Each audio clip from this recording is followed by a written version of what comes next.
Sekolah tatap muka yang diberlakukan secara bertahap di sejumlah wilayah membuat para siswa kini mempersiapkan berbagai perlengkapan belajar yang akan digunakan. Salah satunya kertas origami untuk pelajaran kesenian. Lalu seperti apa uniknya proses pembuatan kertas ini? Selengkapnya dalam segmen Sehari Menjadi.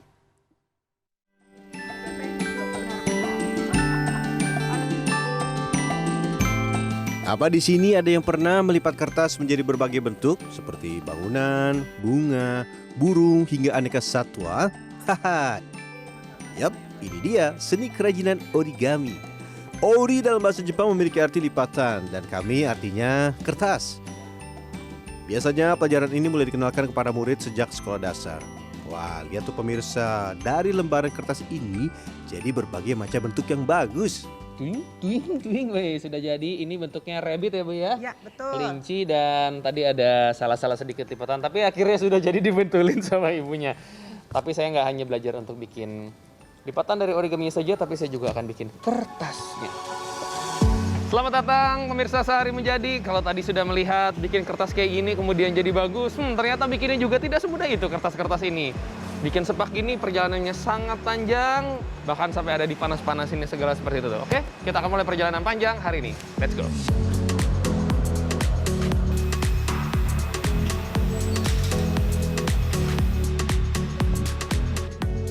Semua bermula di tempat ini, persiapan cat kertas origami.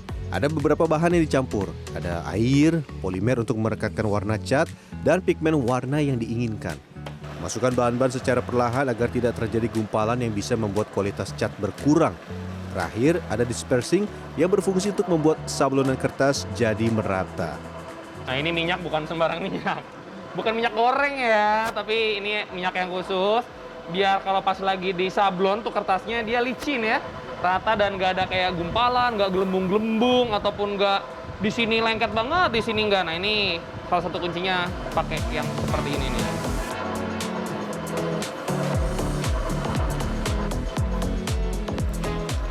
Campur bahan setidaknya selama 20 menit atau sampai seluruh materi bercampur sempurna.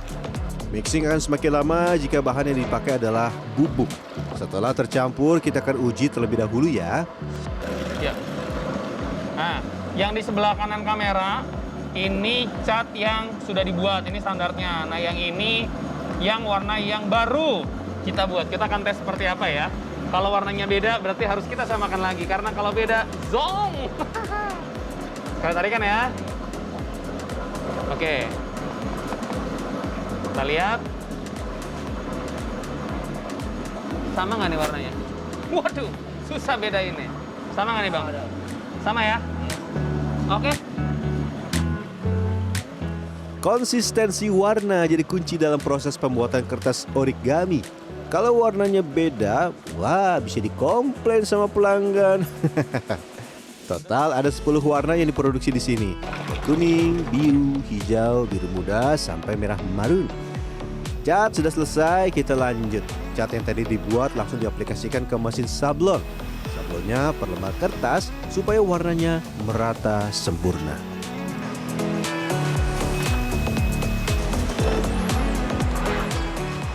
Si monil ini kan dia tipis ya alatnya. Jadi kalau sampai ada yang menggumpal, catnya terlalu tebal, catnya terlalu tipis, potensinya sobek.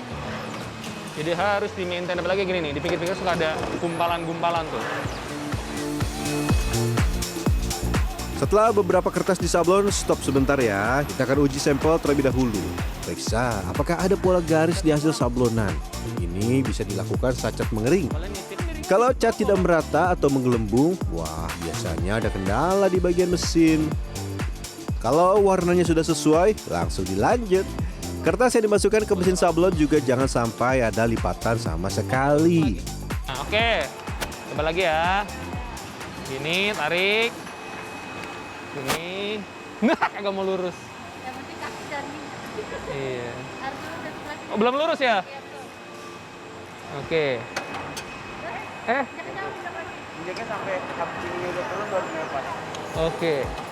Saya takut kejepit tangan lumayan. Oke, aman. Sip.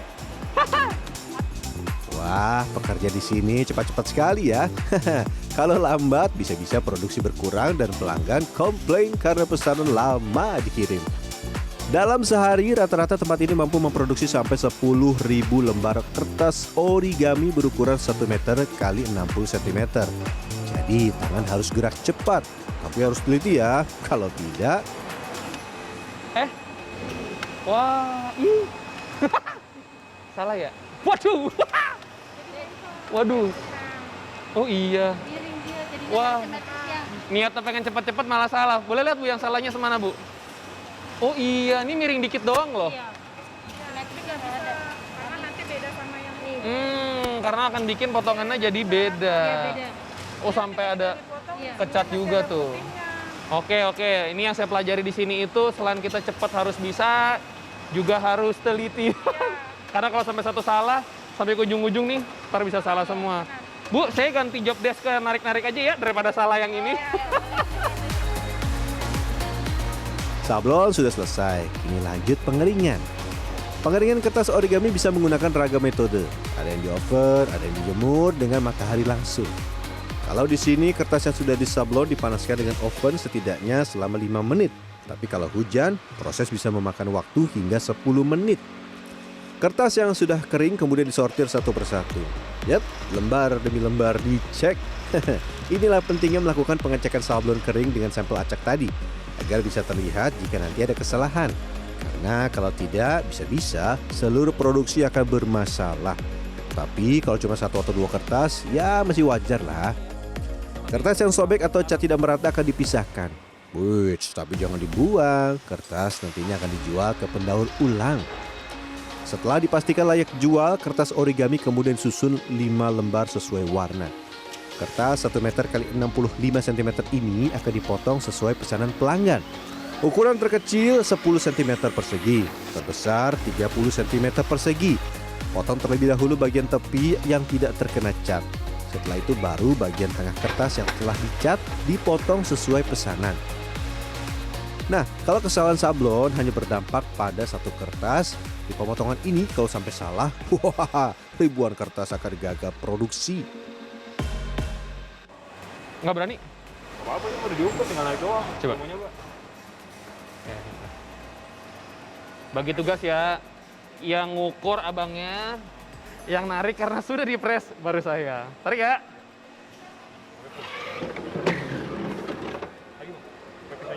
Lagi?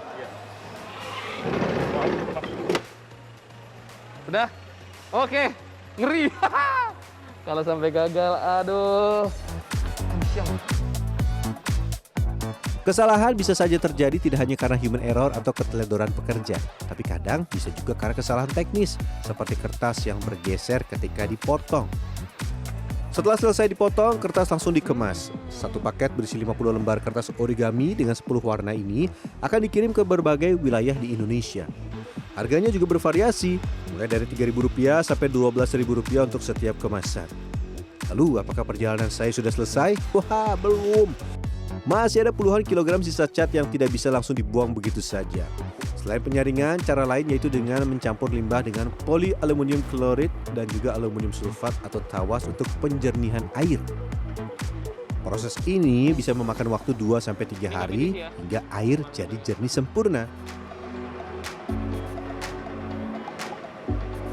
Meski bisa menghasilkan ribuan kemasan, pandemi membuat omset sempat terjun bebas hingga 80%. Ini disebabkan sekolah yang biasa menggunakan kertas origami tidak menggunakan kertas sebanyak biasanya karena tengah belajar dari rumah. Apa saya bisa survive dari pandemik ini? Nomor 1, saya punya tim kerja yang solid. Kita memproduksi sesuatu, ya kita harus menciptakan sesuatu yang terbaik. Dikutip dari buku Melipat Kertas Dasar tahun 2001, bermain kertas lipat dapat menumbuhkan kreativitas anak dan melatih motorik halus pada anak. Selain itu, bermain kertas lipat origami diharapkan membuat anak-anak jadi lebih kreatif menciptakan keterampilan yang lain. Kegiatan keterampilan itu adalah about interaction, interaksi kita sama anak-anak, dan di situ ada kegiatan untuk merefleksi apa yang kita pelajari. Jadi nggak selalu juga harus hasilnya bagus, tapi ada proses di situ. Anak-anak diajak ngobrol gitu dengan berkegiatan, tangannya bergerak, aktivitas, otak bergerak gitu, berbicara juga. Nah, bagaimana? Tertarik membuat prakarya dari kertas origami atau tertarik untuk memulai membuat kertas origaminya langsung? Tapi kalau mau jadi produsennya, ingat, kualitas harus dijaga, terutama di bagian pengecatan agar hasilnya sempurna dan tidak dikomplain pelanggan. Rian Fernando, Dwi Agung Yuldiarto, Jakarta. Waduh.